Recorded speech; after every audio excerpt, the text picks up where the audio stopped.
So hi, I'm Jessica Lam from Club Visa Vietnam. So actually like today we're gonna be deep dive into the EB5 landscape with Lily.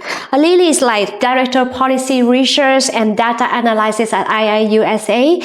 So Lily, thank you for coming back with us today. Thank you so much, Jessica, and thank you to Globe Visa for having us. It's great to be at GGCC here. It's a great event. Thank you for organizing this, and it's my honor to be able to represent IIUSA here and talk to you.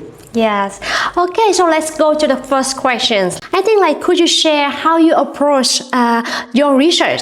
Like especially what is your like methodologies when you're turning from data to the meaningful insight for the EB5 industry? Okay, I didn't expect the first question is asking me for my secret recipe, so I hope you are not trying to steal my job. But I'm happy to share what I do. As the Director of Policy Research and Data Analytics, what I try to do is use the data from the USCIS or the State Department to inform our stakeholders. So to make sure they understand what's going on in EB5 and make sure the investors also, when they make the decisions for the EB5 journey, they can make the very informed decision. So for my approach, so I would always go with the data source, USCIS and State Department.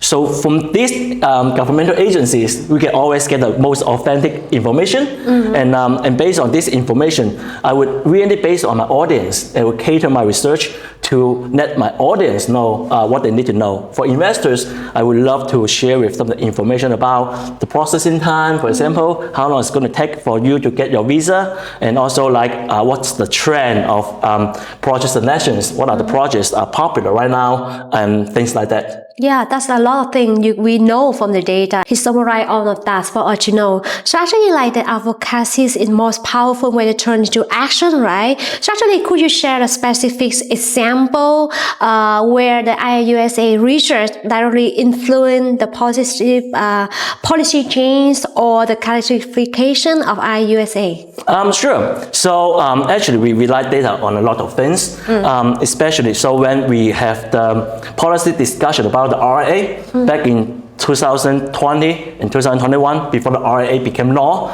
So a lot of congressional offices reached out to IIUSA and asked us to analyze the legislative draft. We analyzed the program about the TEA reform. So before the RA, TEA is like you can aggregate as many census checks as possible. So Congress would like to reform this, but they don't know what would be the impact of different proposals. So they asked IIUSA, we want a data analysis for different policy proposals, and now they take, okay, this is the proposal that would generate the best result for economic development in EB5. And we use data to demonstrate this, and this is how they kind of like drive these policy discussions and finally passed the RA in 2022. So I was very proud to be part of this process, and this is really the moment when I believe the data can make a lot of big change in EB5. Yes. And Lily, like I remember you already have 10 years in experience in the market, right? Yes. That's a really long time for such a baby face. Oh, again, working at EB5 makes me look young. So if you want to keep looking young, work at EB5. Okay, then go to the next question. Like for Club Visa and the partner, maintaining the EB5 integrity is really crucial. So like, how are USA using the position to champion the transparency and best practice across the industry? That's a great question. So I think there are a few things that IIUSA is doing to promote transparency and integrity.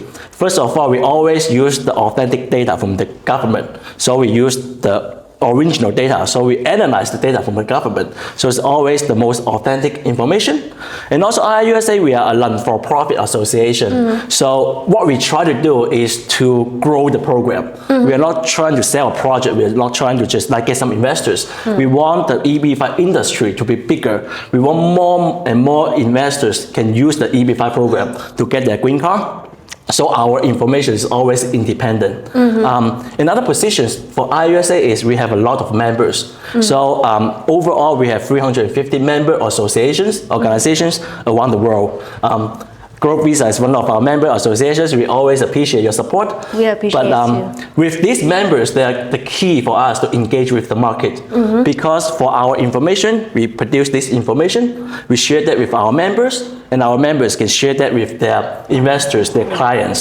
So this is really key for us to keep engaged with our members, and also our members can help us to promote this transparency. Wow, that is a lot of information. Of course, like even though that we have a lot of data and that's like correct like information, but somehow the client or the investor, they like kind of misunderstood something sometimes. So like according to your research and your deep data assess, like what's the most misunderstood like statistics for EB5 investor, and do you want to have anything to clarify on that?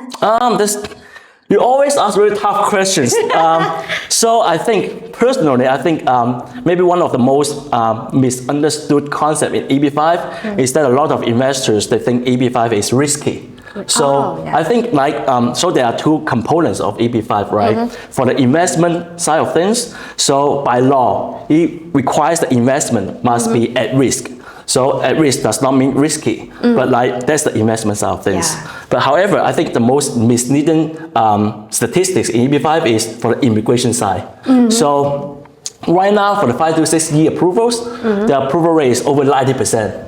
90 to 95% is very high approval rate. That means from the immigration perspective, EB5 is not risky at all because over 95% of the applicants, they were able to use EB5 to get their green card. So I would say like EB5 is still one of the most reliable path for a lot of foreign investors to get their green card in the US for their immigration benefit. So that's why really clear on that.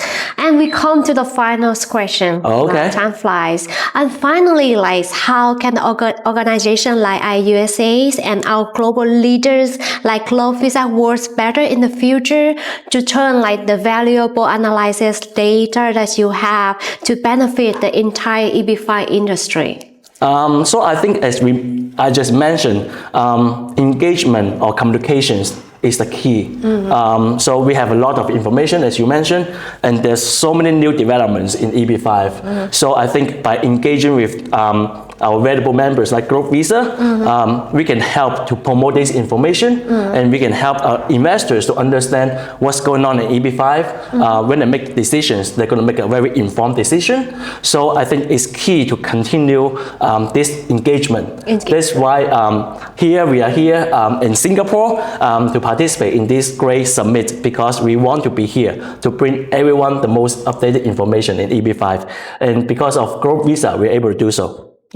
So you think that we better have more conference like this? Oh yeah, I would love that.